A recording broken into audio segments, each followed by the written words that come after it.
Hi friends, మనం బంగాళాదుంపతో బజ్జీ చేద్దాము.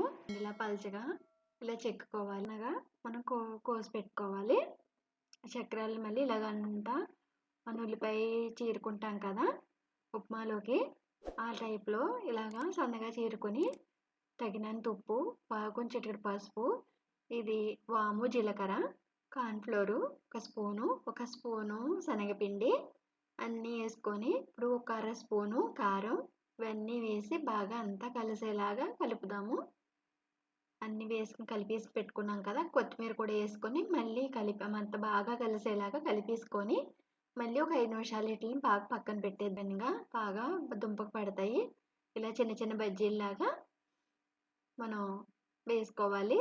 చాలా క్రిస్పీగా వచ్చాయండి. ఇంకా 2 నిమిషాలు బాగా వేగాక అప్పుడు మళ్ళీ మనం ఇలా తిరిగేసుకుందాము. నచ్చితే లైక్ చేయండి ఫ్రెండ్స్, సబ్స్క్రైబ్ చేసుకోండి. మన ప్రియా ఫుడ్ ఛానల్ని ఆదరించండి ఫ్రెండ్స్. ఇలా బాగా వేగాక ఇలా పక్కకి తీసేసుకుందాం.